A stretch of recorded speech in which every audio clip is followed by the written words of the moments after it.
감사합니다. Please excuse the fact that I do not speak. 제가 한국어를 못합니다. I must begin by thanking four persons. 먼저 Foundation President 세연 재단 사장님이신 예헤스님과 그리고 죄송합니다. 헤수스님께 감사의 말씀을 드리고자 합니다. 그리고 한마음과학원 운영위원장 해찬스님과 이양희 한마음과학원 부원장님께 감사의 말씀을 드립니다. 네, 헤수스님 한마음선언 이사장 그리고 한마음선언 주지스님이신 헤수스님께도 감사의 말씀을 드립니다. 제가 실제로 이번 토론에서 그리고 이번 학술대회에서 다루게 될 주제를 소개받았을 때 어떤 말씀을 드려야 될까라고 고민을 했었습니다. 코로나19에 대해서 이제 얘기를 해주면 좋겠다라고 말씀을 하셔서 그러면 어떤 얘기를 할 수 있을까라고 생각을 하다가 두 가지 정도의 주제를 생각을 해냈습니다. 이 주제를 제가 처음 받았을 때 실제로 코로나19가 과학적인 내용이기 때문에 제가 과학의 전문가는 아닙니다. 저는 철학이나 신학에 관심이 있고 또 공부를 하는 사람이기 때문에 실제로 제가 하고 있는 이 철학과 신학의 관점을 과학 문제에 한번 접목을 해보면 어떨까라고 생각을 했습니다.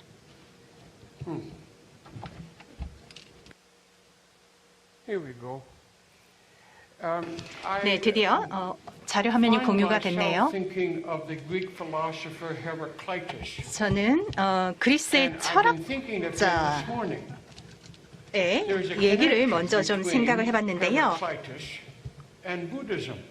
실제로 그리스 철학과 불교 간에는 연결고리가 있다라는 얘기가 많이 회자되고 있습니다. 미국의 한 교수님도 알프레드 노스 화이트헤드라는 영국인의 얘기를 인용을 한 적이 있습니다. 실제로 이분이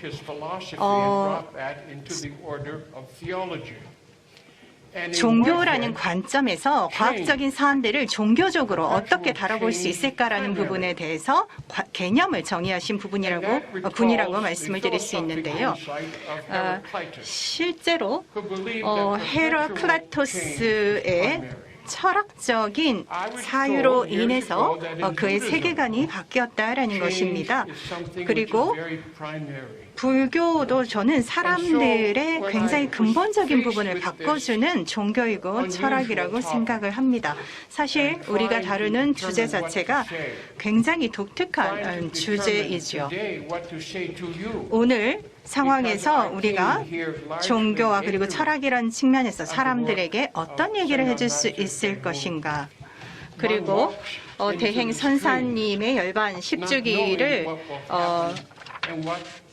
기념하면서 오늘 이 자리에 여러분들께 어떤 말씀을 드려야 될까라고 생각을 했습니다. 대행 선사님의 가르침에 따라서 우리가 코로나19를 여러 가지 신학적인 그리고 철학적인 관점에서 어떻게 보아야 될 것인가라는 것을 생각해 봐야 될 텐데요. 실제로 물에 뛰어들게 되는 것처럼 우리가 이 문제를 직면한다라고 하면은 코로나19는 간단한 문제가 아닙니다. 굉장히 다양한 측면이 있다라는 것이지요. 그리고 실제로 문제가 하나가 아니라 여러 가지 갈래의 문제들이라고 말씀을 드릴 수 있습니다. 그래서 제가 실제로 코로나19와 관련해서 한 6개 정도의 문제 또는 이슈를 정리를 해봤는데요. 실제로 코로나19라는 질병을 우리가 어떻게 보아야 할 것인가, 자연 질병으로 보아야 할 것인가, 사람들이 만든 인위적인 질병으로 보아야 할 것인가 라는 것이 첫 번째인데요. 사실 이게 굉장히 논쟁적인 내용이라고 생각을 합니다. 인터넷에 들어가 보면 굉장히 다른 이견들이 많이 있죠. 그리고 이런 이견들 중에 어떤 것들을 받아들여야 될지 우리는 기준을 가질 수가 없습니다. 따라서 전문가들이 얘기하는 것, 그리고 우리의 스승들이 얘기하는 것들을 비교를 할 수밖에 없는 것이지요. 그리고 실제로 이 분야에서의 전문가들이 얘기하는 얘기도 다 다릅니다. 그래서 현실적인 문제가 계속적으로 심화되는 것이지요. 또 문화적인 문제라는 부분, 또 인지적인 문제라는 부분도 관련이 되어 있습니다. 인터넷 얘기가 나왔으니까요. 제가 얘기를 하나 하도록 하겠습니다. 헬디에 벨릭이라는 영국인이 1912년에 작은 소책자를 출간을 했습니다. 언론의 자유라는 소책자였는데요. 신문에 너무 의존해서는 안 된다라는 구절이 그 책에 있었습니다. 실제로 우리가 신문을 볼 때 그리고 TV 뉴스를 볼 때 전 세상에서 어떤 일이 일어나고 있는지를 알게 됩니다. 그렇지만 실제로 세상에서 실제 벌어지고 있는 일을 뉴스나 이런 신문을 본다고 알 수 있는 것은 아니죠. 그러니까 코로나19 위기와 관련해서 우리가 이런 부분에 있어서 좀 신중하게 접근할 필요가 있다는 것입니다. 그리고 또한 실제로 이 백신 접종과 관련해서 사람들이 접종을 받도록 강제할 수 있는가라는 부분이고요. 또 이런 접종의 부작용에 대해서 단기적인, 장기적인 부작용에 대해서 우리가 어떤 식으로 대처를 해야 되는가라는 것이고요. 또 백신의 생산과 관련한 도덕적인 문제도 있습니다. 이런 부분들도 저희가 다뤄보게 될 거고요.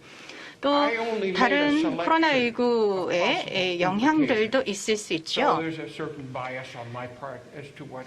저 같은 경우에 저의 개인적인 생각에 기반해서 한 6개 정도로 이렇게 코로나19와 관련된 주제 또는 이슈를 정리해 봤습니다. 그리고 이 주제들에 대해서 각각 다뤄보게 될 텐데요. 여기서 하나 고백해야 될 것이 있습니다.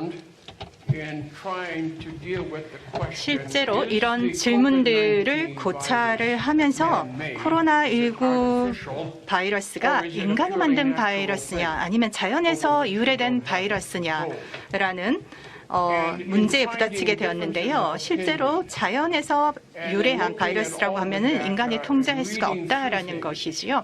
관련된 자료들을 찾아보면서 제가 파악한 것은 영국의 추기경님께서 쓰신 책에서 그 단서를 찾을 수 있었습니다. 존 로크의 인지 철학에 기반한 것인데요. 17세기의 영국의 철학자이기도 하죠. 우리가 무엇인가를 확실하게 안다라는 것은 100% 확실할 때이다라고 얘기를 할 수 있지만 100% 확실하지 않을 때, 그러니까 완전하게 확실하지 않을 때는 우리가 진짜 확실하게 안다라고 말할 수 없다라는 얘기가 있었습니다. 그러니까 우리가 무엇인가를 안다라고 할 때, 그리고 이 아는 것에 기반해서 판단을 할 때는 실제로 확실성이 아니라 확률성에 근거해서 판단을 하거나 알고 있다라고 말하는 경우가 많다라는 것입니다. 실제로 증거에 기반해서 우리가 확실한 판단을 내릴 수 있는데요. 이와 관련해서 코로나19 유래와 관련해서는 100% 확실성을 가질 수 있는 증거는 없다라는 것입니다. 하지만 실제로 증거들을 정리를 해보면은 확률에 기반해서 어느 정도의 긍정적인 또는 확실한 결론을 내릴 수 있다라고 생각을 합니다. 3가지 정도 저희가 이제 생각을 해볼 수 있는데요. 실제로 감염된 동물과의 접촉을 통해서 코로나19가 발생했는가? 이것은 자연적인 유래이죠. 아니면은 사고로 일종의 연구실에서 누출이 된 것인가, 유출이 된 것인가라는 가능성도 있고요. 코로나19 바이러스가 어디에서 인위적으로 배양이 되고 실험을 하다가 이게 우연히 유출된 것이다라는 그런 설도 있고요. 또 3번째 설은 실제로 인위적으로 무기화하기 위해서 이 바이러스, 코로나19 바이러스를 만들었다라는 것입니다. 그러니까 어떤 국가의 정부가 무기용으로 또는 어떤 특정한 목적으로 이것을 배양하고 개발을 했다라는 것인데요. 저희는 실제로 자연 유래에 조금 더 무게가 가야 한다라고 생각을 합니다. 왜냐하면 처음에 감염된 사람들이 연구소 연구원들이나 직원들이 아니었다라는 것이지요. 그리고 코로나19 바이러스는 낙지가 가지고 있는 코로나 바이러스와 가장 유사한 형태의 바이러스라고 할 수 있습니다.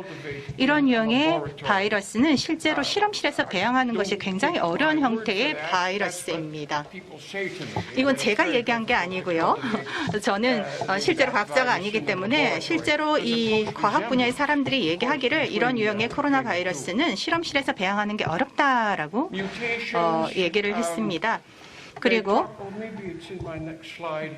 다음번 슬라이드, 다음번 장표에 있을 것 같은데, 이전 장표로 다시 돌아가겠습니다. 그리고 실제로 감염된 동물과 접촉을 통해서 감염이 되거나 아니면은 동물들에서 동물들로 전염이 됐다가 이게 수인성 질병으로 인간에게 감염이 되는 형태까지 왔다라는 것이고요. 아니면 인간들 간에 또 감염이 되면서 변이가 일어났다라는 얘기도 있습니다. 이렇게 사실 동물에서 인간으로 전염이 되면서 병리학적으로 굉장히 치명성이 높은 바이러스가 되었다라는 얘기도 있는데요. 이에 대해서 다른 의견을 내는 사람들도 물론 있을 것입니다. 하지만 제가 내린 결론은 실제로 여러 가지 증거 자료들을 종합을 해보면 이 코로나19 바이러스는 자연적으로 유래했을 가능성이 높다라는 것입니다. 그리고 실제로 우리가 믿고 싶은 것들을 믿는 것보다는 증거에 기반해서 판단을 내리는 것이 필요하고요. 그리고 사실 수단이 목적이 수단을 정당할 수 있는가라는 부분도 우리가 생각해 볼 필요가 있을 것 같습니다. 강제적으로 백신을 강제하는 데 있어서 목적이 수단을 정당할 수 있을 것인가라는 부분을 우리가 좀 주의 깊게 생각해 볼 필요가 있을 것 같습니다. 그리고 누구를 믿어야 할까라는 부분은 이미 제가 말씀을 드린 것 같은데요. 두 가지 정도의 포인트를 말씀을 드릴 수 있을 것 같습니다. 코로나 바이러스를 우리가 실제로 코로나19 발생 이후에 이게 감염병에서 팬데믹으로 발전이 되는 상황에서 여러 가지 조치가 취해졌습니다. 그리고 과학자와 정치인들 사이에 입장이 나뉘게 되었죠. 과학자들 같은 경우에는 특정 질문을 굉장히 제한된 관점으로 다루는 경향이 있습니다.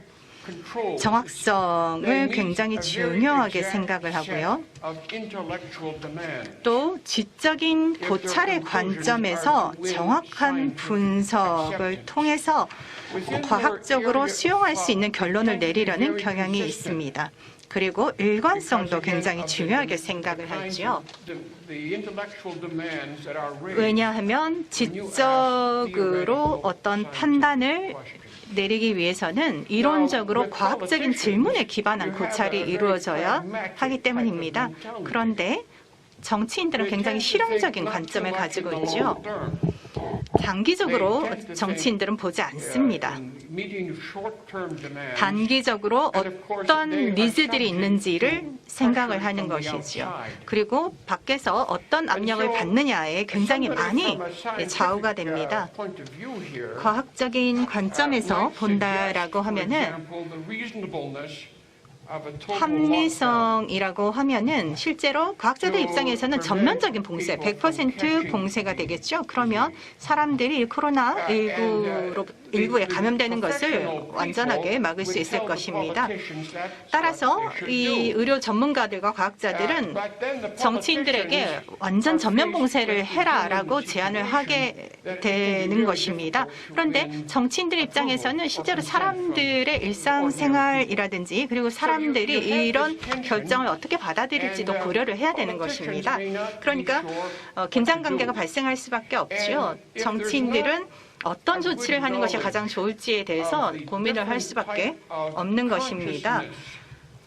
그리고 의식적인 측면이라는 부분은 의식적인 부분에서 서로 다른 생각을 가져갈 수 있다라는 것을 서로 인지를 해야 된다라는 것이고요. 이런 식의 다른 생각이나 관점이 문제를 또는 다른 생각을 발생시킬 수도 있다, 만들어낼 수도 있다라는 것입니다.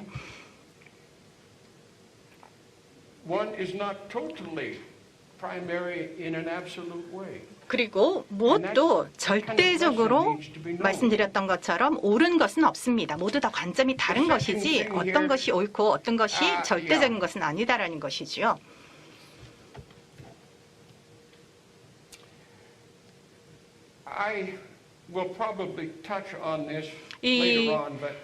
지금 두 번째 내용은 뒤편에서 좀 자세하게 다룰 텐데요. 앞에 모두에서 확실성과 확률성에 대해서는 이미 조금 말씀을 드린 것 같습니다. 문화적인 가치 또는 문화적인 왜곡이라는 얘기를 하면서 우리가 과학주의를 많이 얘기를 하지요. 사람들은 과학자들이 항상 옳다라는 잘못된 편견, 사회적인 왜곡, 문화적인 왜곡을 가져가고 있다는 것입니다. 그런데 실제로 이 정보를 어떤 소스에서 얻느냐에 따라서 이 정보의 진실성을 판단하는 것이 달라질 수 있는데요. 과학적인 판단이라는 것은 아리스토텔레스 시절의 과학자들에게 과학이라는 것은 확실한 것이었습니다. 과학 지식이라는 것은 너무나 확실한 것이었죠. 하지만 좀 더 신중하게 아리스토텔레스 이후의 과학을 생각을 한다라고 하면은 과학적인 의견이라는 것은 그 당시에 활용할 수 있는 가장 최선의 판단에 의거한 의견이다라는 것입니다. 다시 풀어서 말씀드리면 과학자들이 항상 옳은 것은 아니라는 것이죠. 오류가 발생할 수 있는 가능성이 있다라는 말씀입니다. 이런 식으로 확실성과 확률성 사이의 긴장 관계는 우리가 누구를 믿어야 할지에 대한 문제로 귀착이 될 수 있습니다. 네, 다음번 이슈로 한번 넘어가 볼까요?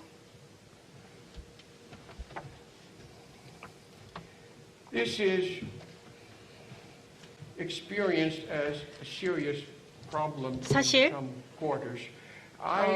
일부 지역 같은 경우에는 이게 지금 제가 다루려고 하는 이슈가 굉장히 심각한 사회 문제였습니다. 저는 미국에서 현재 살고 있는데요.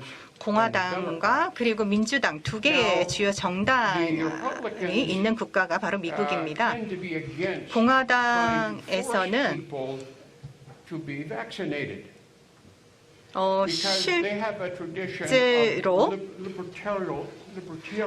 공화당이 아니라 민주당은 강제적인 접종이 필요하다라고 믿었습니다. 왜냐하면 최선의 정부라는 것은 실제로 사람들의 최고의 공익을 추구하는 정부다라고 생각을 하기 때문이지요. 그런데 공화당 같은 경우는 사람들의 자유를 최대한 보장하는 것이 맞다라고 생각을 합니다. 그러니까 당시 이제 접종과 관련해서 입장이 달라질 수밖에 없었던 것이지요. 그리고 공화당 같은 경우에는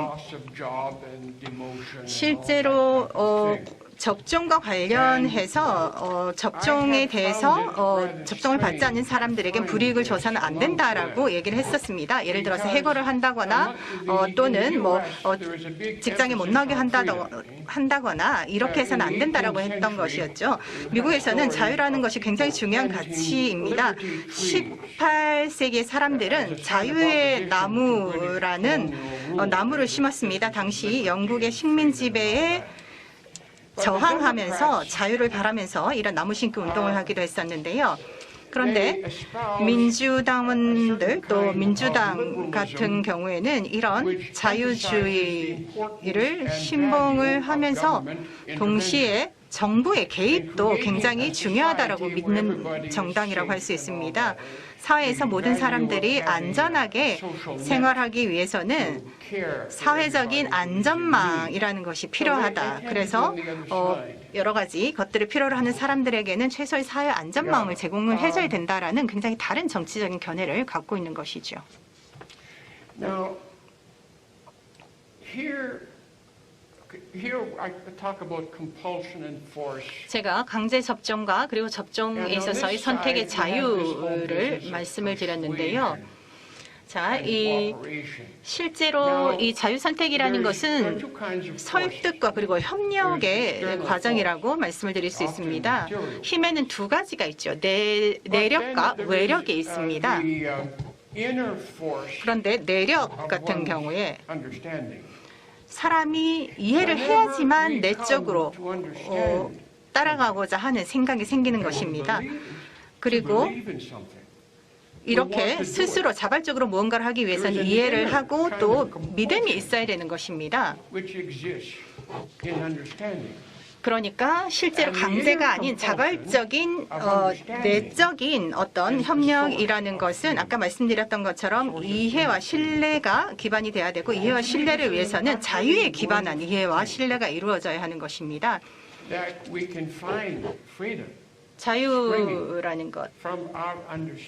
자유라는 것은 우리의 이해로부터 나옵니다. 그리고 우리의 신념으로부터 나오는 것이지요. 이해를 통해서 협력할 수 있다라는 것을 통해서 아까 말씀드렸던 것처럼 내적으로 우리가 서로 연결되고 협력을 할 수가 있습니다.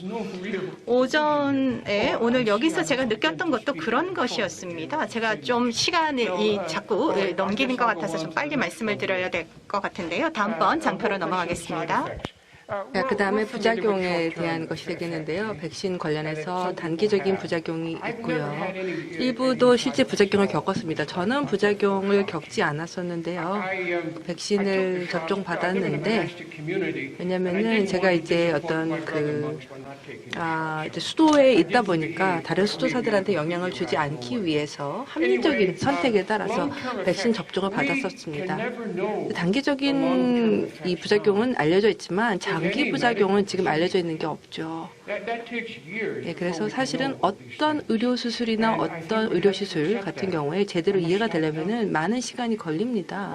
지금 그만해야 되나요?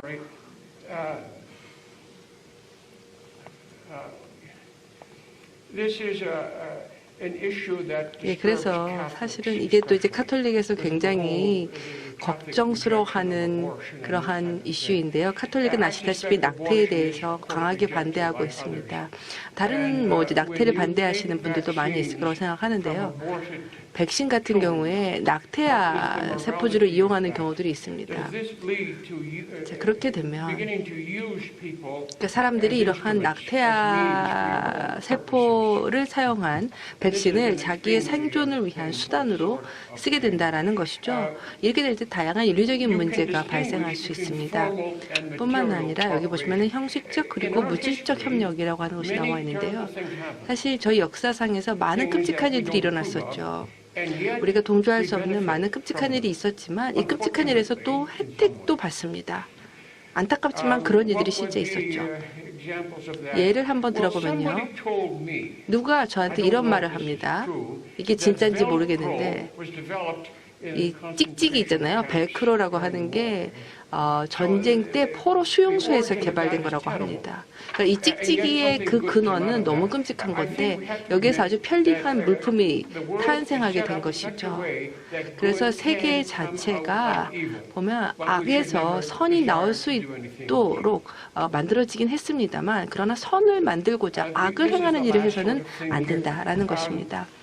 자, 그 다음에 여기도 이제 보시게 되면 이래서 악에 대한 무관용의 정책과 하지만 어느 정도는 리스크를 통제해야 된다라고 하는 이 두 가지 사이에서 상충이 있을 수가 있습니다. 중국 같은 경우에는요, 모든 걸 다 통제해버리고 다 봉쇄해버리죠. 이게 어떻게 보자면 똑똑한 방법일 수도 있습니다. 그런데 이렇게 하면은 너무나 많은 비용을 들여야 됩니다. 사람들이 밖에 나갈 수도 없고 일도 할 수가 없게 되고 서로 격리가 되고 집에만 있어야 되는 이것이 사실은 또 너무 극단적이라고 할 수가 있겠죠. 그래서 이제 리스크를 조절해 가면서 나가야 됩니다.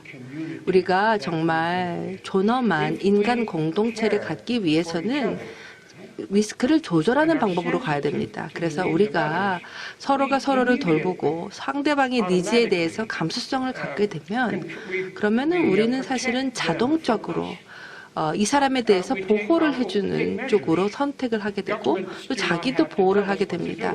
그럼 정부가 굳이 이렇게 해라라고 말할 필요도 없게 되죠.